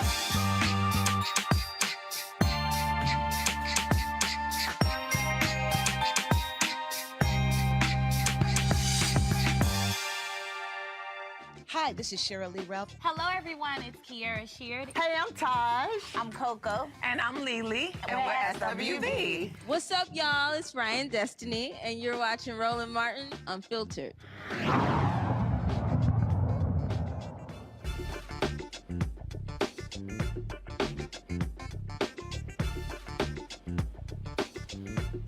All right, folks, he is a 13-time Grammy nominee. He, of course, has released his 15th solo album. It is called Substance, and it is the first one released on his own label. Joining us right now is gospel singer, preacher, and he also belongs to that little youth group, you know. They wear little red and white colors. Scott, you should be happy. I finally invited one of your fellow Little Kappa brothers on the show because I know, you got to understand, Marvin, so many alphas doing great things that nearly every Wednesday is an alpha on here, and Scott feels so lonely. And so we had to go ahead and give him some company today by having you on. So maybe Scott is now. I'm shocked that you got him on. Go ahead on. No, I don't only invite alphas. Alphas simply doing great things. Very few Kappas are. So Marvin, let's talk about incredible talent. Give him his just due. Let's do a Kappa song. Will you let us do a song for about two minutes on your show? We're gonna sing our favorite Kappa hymn. See, the only reason I ain't cussing is because I am broadcasting in a church right now. That's the only reason. A bunch of trash. That's the only reason. But let me be real clear. You keep it up, I will go walk out in the parking lot and cuss you out. Don't do it. Don't do it. Marvin, don't. So tell us about. Don't do it. Don't do it. Don't do it. We're gonna let him pass, Marvin. Go on with your interview. Do your interview. We'll get him later. Roland, you know I love you. Y'all go ahead and just turn Scott's microphone off. You know I love turn Scott's microphone off because he talking. Come on now. First of all, you ain't far from where I am. So are you in Fort Worth now, or you are somewhere else around the country? Well, actually, I'm home. I don't live in Fort Worth. I just passed through there, but I stay in the DFW Metroplex, and I love it, man. This is like one of the greatest decisions I could have ever made in this season of my life was to move from Grand Rapids to Texas. And so how long have you been pastoring here in Fort Worth? Because I remember you talked about how difficult that decision was to leave Grand Rapids, the school you had there, to transition to Fort Party Worth to pastor.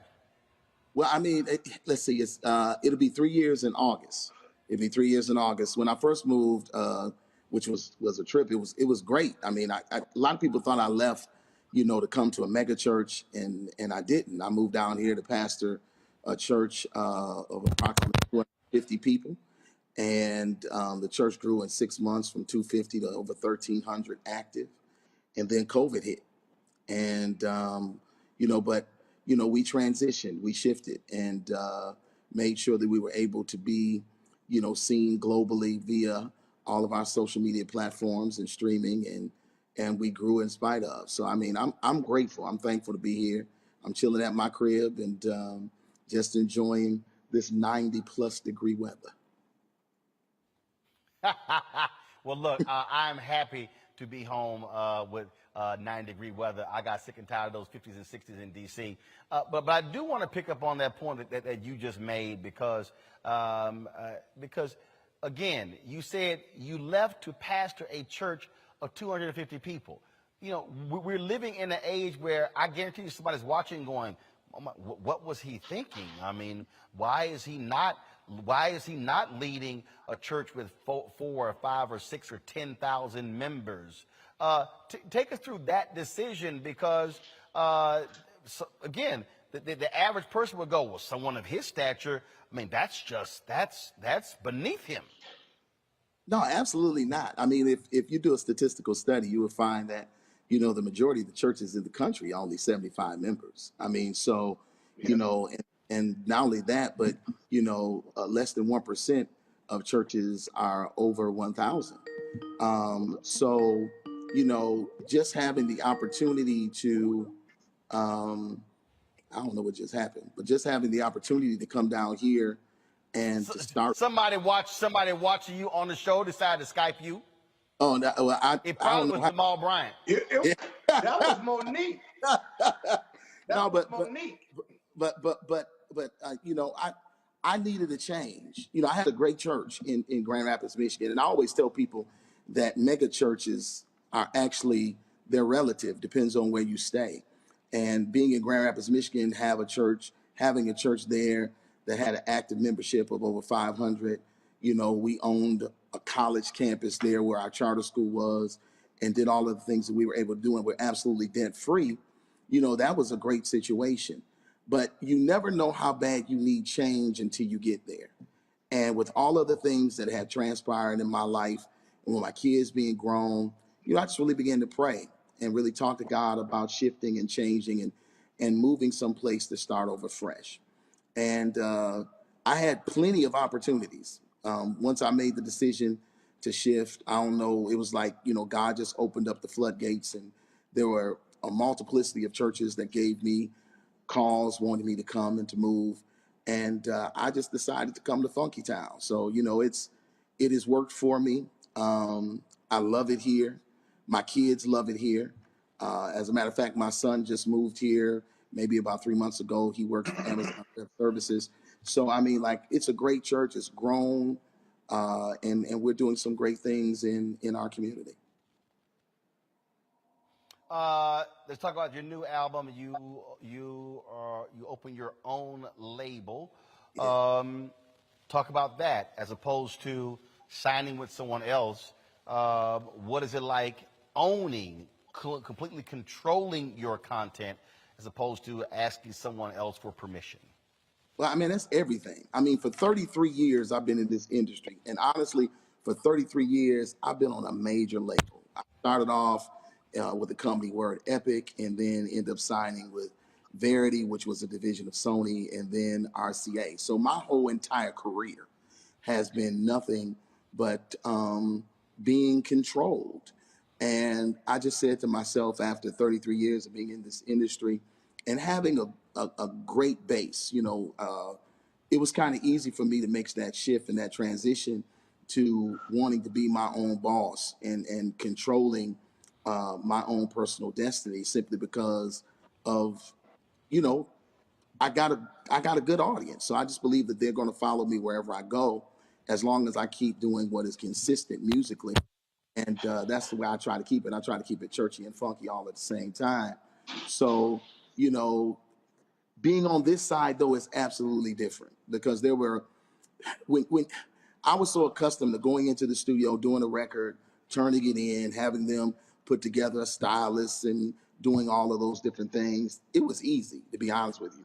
On this side, where you control everything, you have to deal with manufacturers, you have to talk to the different companies as it pertains to Walmart, and talking to all of the different distributors of music, if they're doing a physical copy and or if they're doing digital, so it's a whole nother world.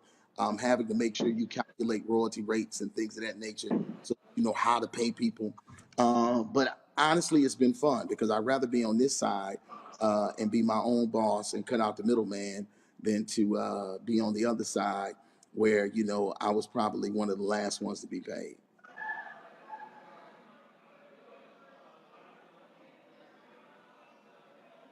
I can't hear you.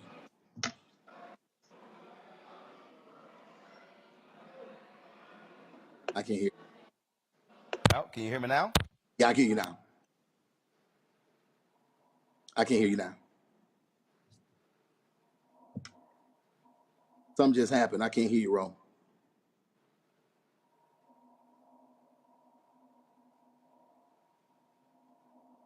There you go. All right, not sure what's going on. We got demons up in here. All right, can you hear me now? There you go. We can hear you now. All right, let's go. That's those Kappa demons. All right, Monique, you get to ask the first question, not you, Scott. I don't have a question. Pastor Sapp, thank you so much. Thank you for everything. God bless you, sir. God bless your life. Thank you for everything that you have meant to the gospel community, to this world. You've been a blessing in my life and the life of so many others, and I'm just thankful for all of your latest accomplishments. Thank you. I appreciate it. I do. Thank you so much. Robert. What would be your advice for what would be your advice for young pastors who are currently entering the ministry? There's a lot of conflicting information out there, a lot of being pulled in a lot of different directions. I've spoken at seminary school recently to students about activism and organizing. A lot of them say, well, I want to have a big house. They want to have a mega church. They want to be a celebrity. What would be your advice to getting started? What should actually drive you into the ministry as opposed to some of the pulling towards fame and fortune that many people are focused on now? What's so amazing to me is that they think that being a pastor is a fame and fortune type of situation. I mean, you know, once you get into it, you will understand that, you know, it's a life filled with service. And, you know, there's no guarantee that you're going to have a 5,000-10,000 member church, because the reality is that the majority of the churches in America ain't 5,000-10,000 members. You know, that's just, it's a fallacy. So I would just really kind of challenge them and tell them that if you're serious about ministry and if you're serious about serving people, because that's what this is really all about, this is a thankless job, to be perfectly honest with you. But it's also a rewarding job when you get the opportunity to see people's lives change and you motivate them and encourage them to be better.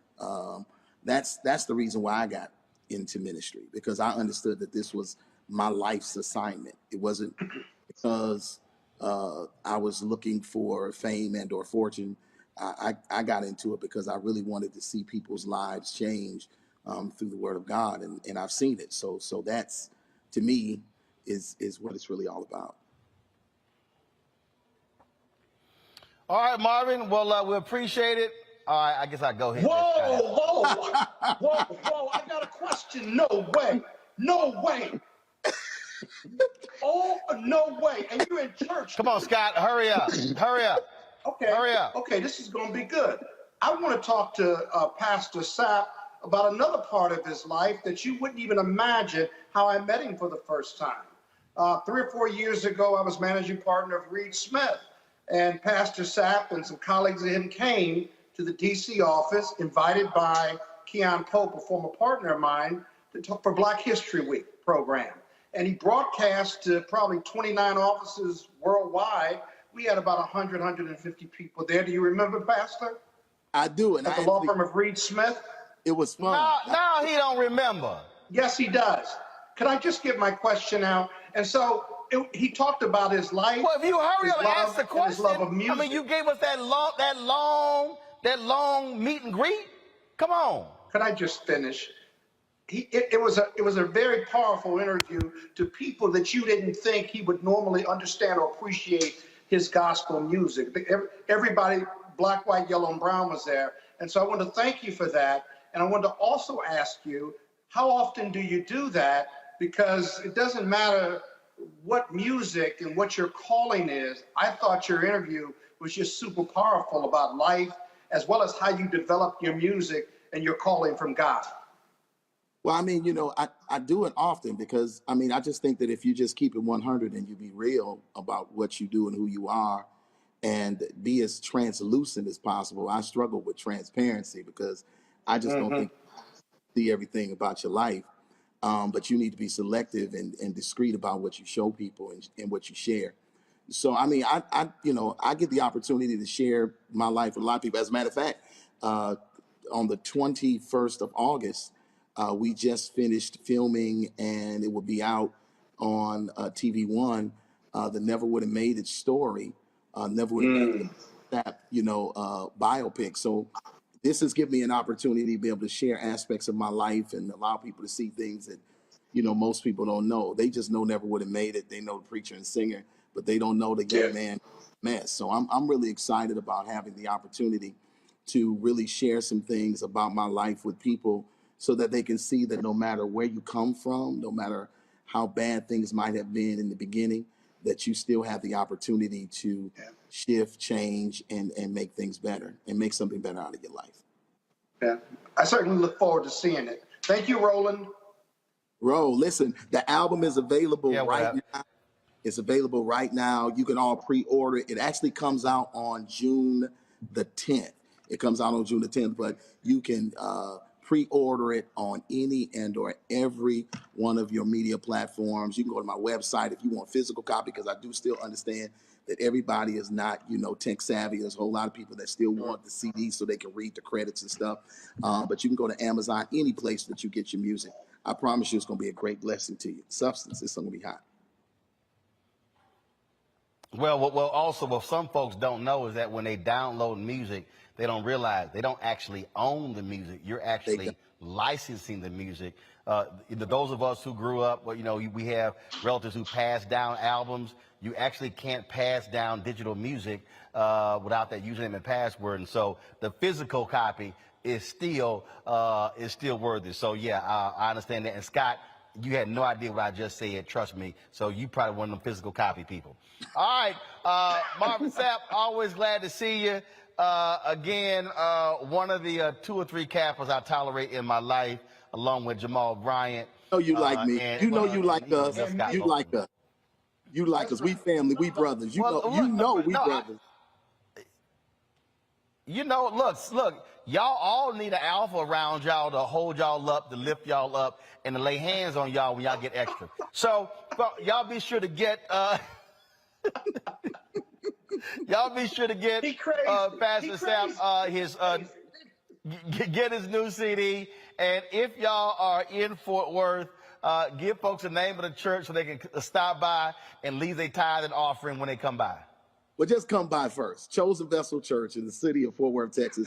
All they got to do is just Google my name and the church will come up. I promise you. You have a great time. You can watch me every Sunday, 11 a.m. Central Standard Time on any and or all of our social media platforms.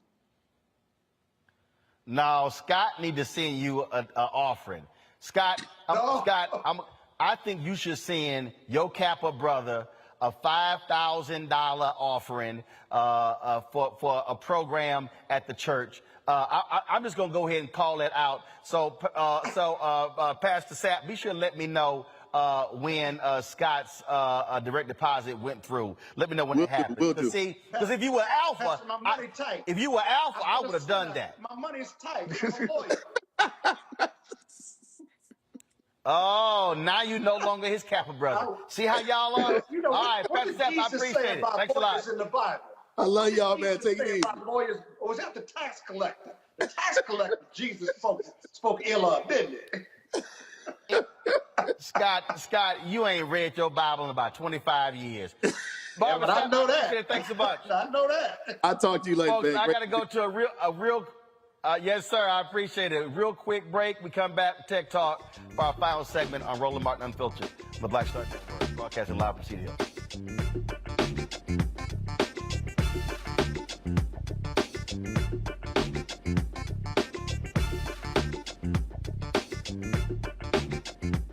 I'm Deborah Owens, America's Wealth Coach and host of Get Wealthy. Let me hit you with a few numbers. African Americans spend 9 times the amount on ethnic beauty products and yet only own 1% of the beauty supply stores. It's an $18 billion industry. On the next Get Wealthy, you're going to learn and hear from a woman who's turning this obstacle into an opportunity. We literally take you from A to Z on all of the things step by step you need to have in place to open and run a very successful beauty supply store. That's right here with me, Deborah Owens, host of Get Wealthy, only on Black Star Network. Hey, I'm Antonique Smith. What up, Lana Well, and you are watching Roland Martin Unfiltered.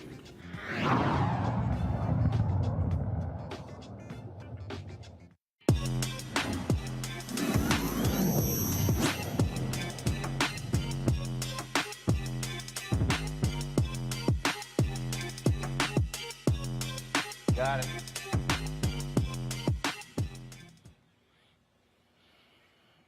All right, a lot of people are intimidated by fitness apps, things along those lines. They see the hard bodies and all this sort of stuff along those lines. So my next guest actually created this app called Ready, Get, Fit, Go. It is targeting folks who are plus size and also fitness newbies. Chamara Bentley experienced her own health transformation and wrote a book called How to Lose Weight Fast When You Lack Motivation. She joins us now from Cleveland, Ohio. Chamara, glad to have you. Hi, thank you for having what was the issue for you? And so was it you just didn't want to do it? And then what spurred you to get going? Well, I started off at 403 pounds, and I was just at a really low point in my life, and I was so sick and tired of feeling how I was feeling, and I knew I needed to make a change. So it's just like one day I said, enough's enough, and I got up and I just tried doing some workouts. I did discover that because I was overweight, my body wasn't able to physically do the kind of moves that I was trying to do. So that's when, I started just like making my own workouts, and that's where I just started. So on your app, you focus on low intensity workouts. Again, a lot of people, they jump right into it, but they really aren't physically able to do so. And so it's because of what you experienced, is that how you tailored your app? Yes. Basically, I wanted to just make workouts for people who were like me, and I just wanted, like, all my workouts are just for beginners, and so I wanted it to be easy so people wouldn't become discouraged, and they too can begin a self-love / weight loss journey as well. If this was a segment about guns, Robert Patillo would be excited. So I know he appreciates hearing about these low-intensity workouts. Robert, you get the first question. I do have a question. So we've heard a lot in the media, particularly recently, about body positivity and kind of this campaign against fat shaming. How do you kind of balance that and also convincing people that it is good and positive to start working out and losing weight and getting in shape for their own personal health? Well, it's okay to want to be healthy. I mean, obviously, I've lost 116 pounds, and I'm still plus size, but I wanted to just be a healthier version of myself. And I just want to encourage, just being healthy and happy. The goal isn't to be skinny, just, healthy. So I still love who I am. I still love my thickness. I love, everything that I do. I just want to be healthy. All right. Monique, question. Sure. Where can people get started? If they are stuck in a rut and are basically emotionally exhausted and not able to find the motivation to do anything at all, what do you suggest? You have to, it's a weight loss journey, but it's also a self-love. So you definitely have to start with like putting yourself first, and you have to change your mindset. And it's not something, this is a lifestyle change. So it's not something that's going to, just happen overnight. You don't have to be perfect. You just have to make the initiative to make a change. And you have to, start off slow so you don't become overwhelmed. I feel like that's where a lot of people end up, kind of not succeeding or wanting to give up because they're so overwhelmed with just wanting to just make a big old change. You just start with a small goal, and we have a big goal, we see the bigger picture, but break it down a bit and make it a small goal so eventually you will get to your bigger goal. So if you say you want to lose 100 pounds, that's great, but maybe bring it back and just say, okay, for the first month, I want to lose 10 pounds and I want to lower my carb intake and I want to increase my protein, drink more water, and then you'll get to that bigger goal. But just, you don't want to overwhelm yourself. So you just start with just changing your mindset and just, you just got to put yourself first. Scott Bolden. Yeah, thank you for being on the show, and congratulations on your weight loss. But there's an emotional and psychological side to weight loss as well.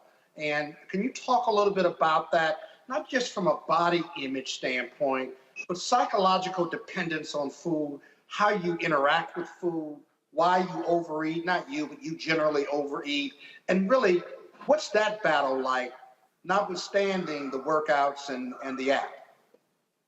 It's hard. That's why I call it a self-love journey, because you do have to work on things mentally. So it's really important to journal.